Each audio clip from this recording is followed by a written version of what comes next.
The Boeing 777 glided smoothly through the upper sky, but inside seat 17A, the world felt unstable. Aara sat with her shoulders drawn inward, the sleeves of her hoodie wrapped tightly around her trembling fingers. She looked like any shy teenager on a long flight. Quiet, polite, too nervous to even finish the in-flight drink she had barely touched. But deep inside, something far heavier stirred, something connected to a past she never asked to inherit. Outside the window, the clouds drifted like slow white tides, but Aara's eyes weren't peaceful. They carried the shadow of a name she had spent years trying to live with. She had been only 11 when her world shattered. Now 16, she still wore her father's dog tags beneath her hoodie, the metal cool against her heart every time the aircraft shuddered. She pressed her palm against them as if holding onto the last piece of him she had left. The world once spoke his name with awe. Colonel Isaac Falcon Hail, a legend in the U.S. Air Force, a pilot whose instincts were so sharp other aviators claimed he could feel the sky breathe. He flew into storms others avoided, saved aircraft that should never have survived, and made impossible maneuvers look effortless. But he never returned from his last mission. The world honored him as a hero. Aara remembered him simply as the father who used to tap her chest lightly and say, "One day, you'll feel the sky the way I do.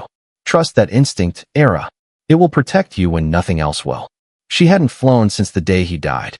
Every vibration in the cabin made her chest tighten. Every shift in engine tone made her vision blur with memories she wasn't ready to face.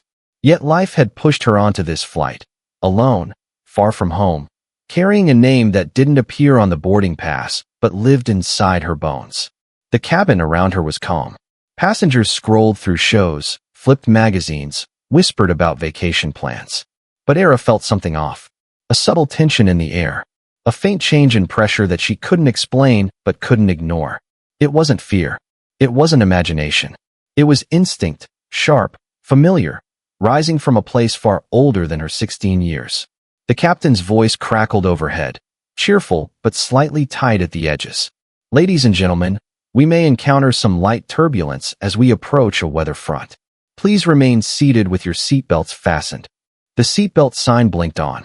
The plane dipped just enough to make people gasp, and Aara's breath caught. Not because of the movement, but because something outside had flickered at the edge of her vision. A shadow that moved too quickly. Something slick. Metallic. Wrong. She leaned closer to the window, forehead touching the cool glass. The clouds thickened, swirling in slow, heavy layers. But her instincts jolted like a current running through her. Something was out there. Something fast. Something watching. Her heart thudded. Her father's voice echoed like a whisper in her memory. "You'll know when something isn't right. Don't doubt that feeling, Aara. You're my daughter. The sky speaks to you too." And the sky was speaking now. Loudly. She didn't know what she was sensing. Not yet. But she knew one thing for certain. This flight was not as ordinary as everyone believed. The turbulence came again, sharper this time. A sudden drop that rattled cups and sent a few startled gasps echoing through the cabin. But Aara barely reacted. Her eyes were locked on the clouds outside, searching for the flicker she had seen only moments earlier. Something was out there, something that didn't belong in ordinary airspace. The plane steadied, and a soft murmur spread across the rows. Passengers tried to calm themselves with forced laughs and nervous whispers, convincing one another it was just weather. But Aara's breath grew shallow. The instinct inside her sharpened like a blade. This wasn't just turbulence. This wasn't a simple weather front. Her window caught a second shadow, fast, metallic, slicing through the cloud layer with unreal precision. Her pulse jumped. She leaned forward, fingers gripping the edge of the armrest. Another shadow appeared behind it. And then, breaking cleanly through the mist, the truth revealed itself with startling clarity. Two F-22 Raptors. Flying close. Too close. One on the left. One on the right. Not patrolling the area. Not passing by. Not training. Escorting. Evaluating. Preparing. A man across the aisle saw it too. What on earth? Why are fighter jets here? His voice trembled with confusion. A woman beside him gasped, covering her mouth. A baby started crying somewhere behind them. Panic spread in small waves, whisper to whisper, eye to eye. Aara felt her chest tighten. She knew enough from her father's stories, his late-night debriefs, his quiet talks over dinner after long missions. Fighter jets didn't appear beside commercial planes without a reason. Not like this. Not this close. Not unless the airliner had triggered a warning, or worse, had stopped responding to control towers. Her mind raced. Transponder failure? Communication breakdown? Airspace violation? Security threat? The possibilities stabbed her from every angle. But something else hit her even harder, something she recognized instantly. The left Raptor dipped its wing. Gently. Deliberately. A signal. A gesture used by military pilots to request acknowledgement. A silent question. Do you hear us? Do you understand what we want? Her father had once shown her that exact maneuver on a model jet, explaining it with a proud smile.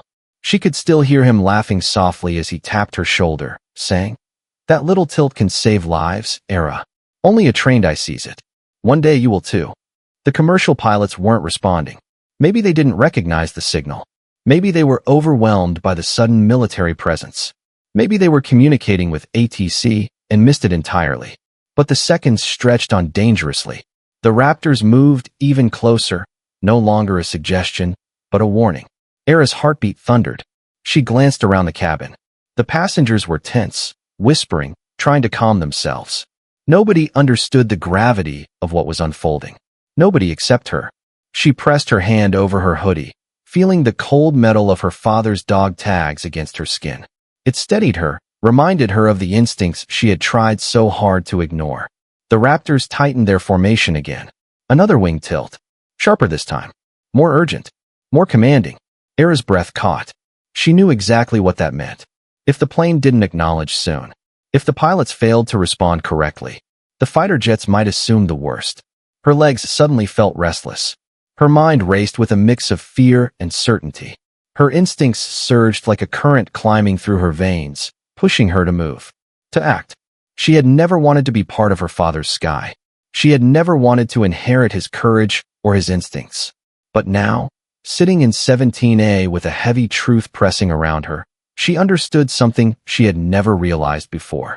She was the only person on this plane who knew exactly what was happening, and the only one who could explain the signal before it was too late. The aircraft shook again as it cut through a thick cloud pocket. Panic spread through the rows, but Aara barely noticed. A decision formed inside her, urgent, terrifying, but undeniable. Her father once said the sky had its own way of choosing moments that matter. This was one of them. Aara closed her eyes for a second, inhaled sharply, and felt the courage rising from the same place her instincts lived. She opened her eyes with purpose. She had to reach the cockpit. She had to speak before the sky made a choice none of them could take back. And with that, the quiet girl in seat 17A unbuckled her seatbelt, ready to step into a destiny she never expected. The fastened seatbelt sign glowed a steady red above her, but Aara barely saw it. Her mind was already racing ahead of her fear. The Raptors outside were no longer simply observing. They were positioning themselves with attention she recognized from her father's old mission recordings. They were waiting for a response that wasn't coming. And silence in the sky was far more dangerous than noise. Her heartbeat thudded like a drum inside her chest. She looked around the cabin, at the anxious faces, at the people whispering prayers, at the passengers clutching their armrests. None of them understood the signals outside. None of them could decode the language of fighter pilots. None of them knew how close the situation was to spiraling into something irreversible. Aara inhaled once, a shaky, frightened breath, and unbuckled her seatbelt. The click was soft, but in her ears it sounded like thunder. The woman beside her flinched. "Sweetheart, you shouldn't be standing. It's dangerous right now." Aara didn't respond. Not because she was ignoring the warning, but because her voice felt trapped behind the urgency rising inside her.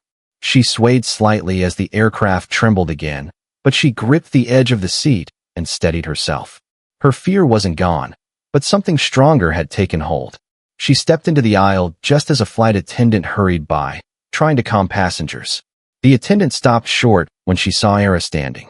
"Miss, you need to sit down immediately," she said, voice tight with concern. "We're in turbulence. You can't be walking around." Aara lifted her eyes. In them was a storm the attendant didn't expect. Fear, yes, but also purpose, clarity, and something strangely mature for a 16-year-old. "I need to talk to the captain," Aara whispered, forcing the words past the shaking in her throat. It's important. Please. You have to trust me. The attendant blinked. Trust you? About what? Aara swallowed hard. She wasn't supposed to talk about her father. She wasn't supposed to draw attention to herself. But this wasn't about pride or legacy. It was survival. The jet's outside, Aara said, lowering her voice. They're signaling. And the pilots up front aren't responding. The attendant frowned, confused. What do you mean, signaling? I know what they're asking for, Aara said, the truth trembling through her like electricity. I know this because my father taught me everything about these maneuvers. The attendant still looked unconvinced, until Aara gently lifted her necklace. The dog tags glinted in the cabin light. The attendant's eyes widened. Are those? Aara nodded. Colonel Isaac Hale. They called him Falcon. Her voice cracked slightly. I'm his daughter. The attendant didn't move for a few seconds. Something shifted in her expression, recognition, disbelief, hesitation, and then a quiet understanding. She looked at the trembling girl, at the dog tags, at the determination burning beneath the fear. And maybe, just maybe, she saw truth there. Follow me, the attendant said softly. They moved quickly through the aisle, past staring passengers, past whispers that grew louder. People wondered why a teenager was being escorted forward. Some reached out as if to ask questions, but the attendant kept her moving until they reached the reinforced cockpit door. She knocked. The captain cracked it open, worry etched across his face. This better be important. She needs to speak to you, the attendant said firmly. The captain's eyes narrowed at Aara. Young lady, you can't be up here right now. Aara stepped forward before fear could stop her. Sir, the Raptors outside are signaling you. Twice now. They're asking for acknowledgement. You haven't given one. Both pilots stiffened in their seats. And how would you know that? The first officer asked, suspicion heavy in his tone. Aara lifted the dog tags again, her hands trembling. Because I'm Falcon's daughter. Colonel Isaac Hale. He taught me every signal they're using. If you don't respond soon, they may interpret this flight as hostile. The cockpit fell silent. Thick, choking silence. The captain stared at the dog tags, then at her face. Something in his expression shifted, shock giving way to respect, respect giving way to urgency. What's the signal? He asked quietly. Aara's breath steadied for the first time since she boarded the plane. A slight pitch up, she whispered. Just a fraction. That tells them you understand. The captain didn't waste another second. He nodded once. Not at his instruments. Not at the sky. But at her. For the first time in her life, Aara understood what it meant to step into her father's world. And the sky was waiting for her next move. The cockpit felt smaller than Aara imagined. Screens glowed with warning lights. Monitors flashed with shifting indicators. And the air was thick with tension the pilots tried desperately to hide.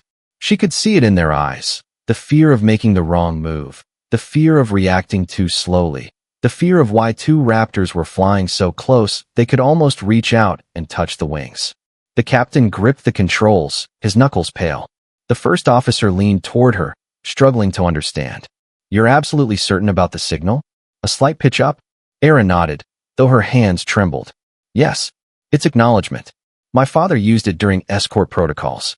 If you don't answer, they'll think you're ignoring commands.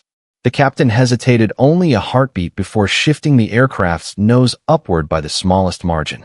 The passengers would never feel it. The untrained eye would never see it. But outside, the Raptors would notice instantly. Aara held her breath. The left F-22 responded first. It glided lower, tilting its wings sharply, a precise movement, full of meaning. Confirmation received. The second jet mirrored the gesture a moment later. A synchronized dance only fighter pilots truly understood. The captain exhaled, relief softening his shoulders. But it wasn't over. The radio crackled. A raw, sharp voice broke through the static. Flight 208, this is Raptor Lead. Identify yourself immediately. The cabin noise felt a world away. Here, inside the cockpit, the words hit hard, demanding, rigid, full of urgency. The captain reached for the microphone, but Aara stepped forward before she even realized she was doing it. She placed a hand gently on his sleeve. Please, let me speak, she whispered. The captain stared at her, searching her face. He saw fear there, yes, but also something stronger. A quiet strength. A strange certainty. And something else, the unmistakable shadow of a man he once heard stories about in pilot briefings. He slowly lowered his hand. The microphone felt heavier in Aara's grip than she expected. It vibrated slightly with the hum of the aircraft, with the tension in the sky, with the weight of what she was about to say. Her heart hammered, but her voice, when she finally spoke, was steady. "This is Aara Hail," she said, her breath trembling at the end. "Daughter of Colonel Isaac Hale. Falcon." Silence crashed into the cockpit. A silence so deep it drowned out the engines, the alarms, even her heartbeat. The pilots stared at her as if she had just spoken a secret the sky itself had forgotten. Static fluttered through the radio. Then a softer voice, shocked, shaken, almost reverent, replied. "Say again, did you say Falcon?" Aara swallowed, tears blurring her vision. "Yes, Falcon was my father, and he would want you to know this plane is not a threat.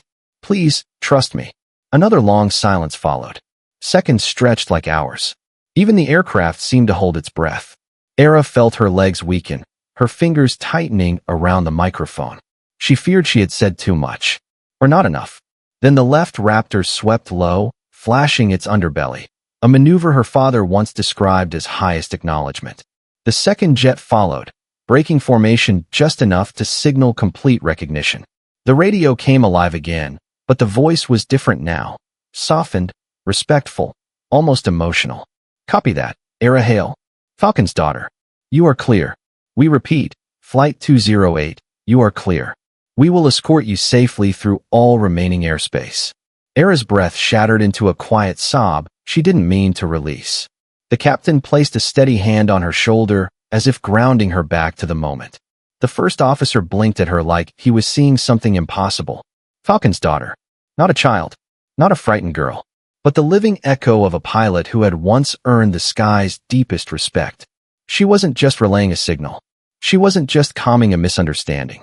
She had stepped into her father's world, into a sky that bowed to the name she carried. And for the first time since she was 11 years old, Aara didn't feel like she was drowning under that name. She felt like she was learning to fly with it. When Aara stepped out of the cockpit, the air inside the cabin felt completely different. Minutes earlier, the passengers had been tense, whispering, gripping their seats, staring fearfully at the fighter jets through tiny oval windows. But now, as she quietly made her way back to seat 17A, the atmosphere seemed caught between confusion and curiosity. People turned to look at her, some with widened eyes, others with quiet awe, unaware of what exactly she had done, but somehow sensing she played a part in calming whatever danger had been building around them. She kept her gaze down, her fingers lightly touching the dog tags beneath her hoodie. The metal was still cool, still steady, still grounding her.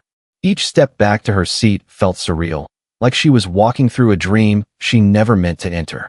The plane settled into smoother air, gliding through the thinning cloud layers with a newfound calmness that seemed almost deliberate, like the sky itself had softened the moment the Raptors recognized her father's name. When Aara reached her seat and sat down, she leaned her forehead gently against the window.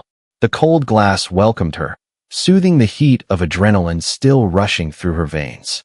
She blinked away the blurriness in her eyes and focused on the two silhouettes cutting through the sky beside the airliner. One F-22 on the left, one on the right. Not threatening now, not assessing, not preparing for the worst. Escorting, protecting, guarding. They flew with a quiet dignity, wings steady, formation perfect. The sunlight glinted gently across their metallic frames, turning them into streaks of silver against the fading sky. Aara could almost imagine her father's voice explaining the maneuver, why they flew so close, why they shifted slightly ahead, why their altitude matched the airliner with near mathematical precision. "This is how guardians fly," he once told her, tapping her shoulder proudly. "Close enough to protect, far enough to give space. Perfect balance, just like trust." Aara inhaled softly, her chest aching with the memory. Watching the Raptors now, she felt something she hadn't felt since the day he didn't return, connection. A bridge between her world and his. A sense that even though he wasn't physically beside her, his teachings lived in her instincts, in her courage, in the choice she made to stand up when everyone else stayed seated. A child 2 rows ahead stood on his seat, pointing excitedly at the window. "Mom, look! The jet is following us." His voice held no fear now, only wonder. Passengers murmured with relief. A few even smiled for the first time since the turbulence began. Aara exhaled, resting her cheek against the window. The Raptors flew with a kind of silent respect, as if recognizing not just the plane they were escorting, but the presence of someone who carried a name that meant something to them.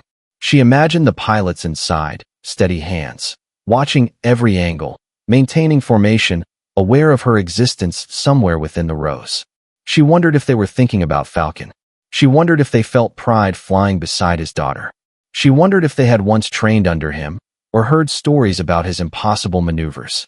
As one jet glided slightly ahead of the airliner, its wing reflected a soft shimmer into her window. It felt like a silent salute. Not grand, not dramatic, just respectful, pure. Aara pressed her palm to the glass, whispering a thank you only the clouds could hear. Her thoughts drifted to her father again. She imagined him in the cockpit of his own fighter jet, the edge of a smile on his face as he soared through a sky he always understood better than anyone else. She remembered how he used to kneel beside her and say, "One day, something big will call you to act. You'll feel it right here." He would tap her over the heart. "You won't be ready, but you won't need to be. Instinct will do the rest." She used to roll her eyes and tease him for sounding dramatic. Now those words felt like prophecy. As the sun dipped lower, painting the clouds in shades of gold and rose, the Raptors continued their unwavering guard. The plane flew smoothly, wrapped in a cocoon of safety built not from armor, but from recognition, respect, and trust born from a name Aara once felt was too heavy for her. Now it didn't feel heavy. It felt like wings. For the first time since she boarded the flight, she let herself breathe fully. Not with fear, with quiet, profound pride. Her father's sky was still vast, still dangerous, still unpredictable. But today, it made room for her. And for the first time, she felt she belonged in it. By the time the city lights shimmered beneath the descending aircraft, the atmosphere inside the cabin felt completely transformed. The storm was long behind them. The tension that once squeezed every breath had dissolved into an almost reverent calm. Even the children who had cried earlier were now peacefully watching cartoons or sleeping against their parents. The passengers didn't know the full story. They didn't know how close the flight had come to being misread, misunderstood, mishandled. But they felt something had shifted, something important, something invisible yet undeniable. Aara remained quiet in seat 17A, her fingers gently brushing the dog tags hidden under her hoodie. She wasn't trembling anymore. Her breathing was slow, steady, grounded. She stared out the window as the two F-22 Raptors maintained formation, gliding with effortless control. Their silhouettes appeared darker now against the fading horizon, like shadows guarding the aircraft until the very last moment they were needed. As the plane lowered toward the runway, the Raptors shifted formation one final time. They drifted slightly higher, then broke away in a graceful arc, peeling off with synchronized precision. It was a maneuver her father once described as the farewell sweep, a respectful parting gesture performed by escort pilots to signal the end of their protection. The jets angled into the golden light, wings glinting like blades of silver, before disappearing into the open sky. Aara's heart tightened. It felt like watching two guardians walk away after guiding her safely home. The wheels touched down with a soft, steady bump. The aircraft rolled across the runway, engines humming deeply as the captain eased the brakes. And then, something unexpected happened, something Aara would never forget. The cabin erupted. Applause filled the air, loud and overflowing. Some passengers clapped with trembling relief, others with joyful shouts, and some simply buried their faces in their hands and cried. What they were celebrating wasn't just a safe landing. It was the release of everything they had held inside during those tense hours in the sky. Aara didn't clap.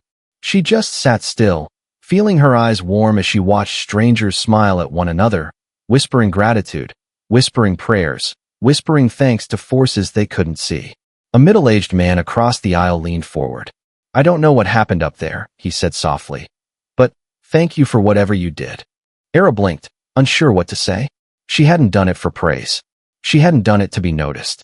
She had done it because something inside her insisted that she act, something her father had planted long ago, something she didn't understand until today. As people gathered their belongings, The flight attendant who had escorted her to the cockpit paused beside her. "You saved this plane," she whispered. Her voice cracked slightly. "Your father would be so proud." Aara pressed her hand over the dog tags, emotions swelling in her throat. I just did what felt right." "That's exactly what heroes say," the attendant replied gently.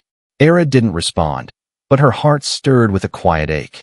She never thought she could be anything like Falcon, not brave, not instinctive, not calm under pressure. She thought she was just a frightened girl who hated airplanes and avoided anything that reminded her of the sky that took her father. But today, in the moment she feared the most, she hadn't frozen. She hadn't hidden. She had stepped forward. She had spoken when her voice trembled. She had trusted the instincts she once tried so hard to silence. As the passengers filed out, Aara glanced back at her window one last time. The sky looked peaceful now, soft clouds drifting in the distance, fading sunlight painting the world in warm shades. For the first time since she lost her father, she didn't feel angry at the sky. She didn't feel afraid of it. She felt connected to it. She felt part of it. She whispered quietly, so only her heart could hear, "I hope I made you proud, Dad." The air felt warmer, softer, almost like an unseen hand rested on her shoulder. Walking off the plane, she understood something deeply. Courage wasn't about age or training or uniforms. Courage was choosing to act, even when everything inside you begged to stay quiet. And this time, courage had come from a 16-year-old girl who finally realized that the sky her father once ruled had space for her too.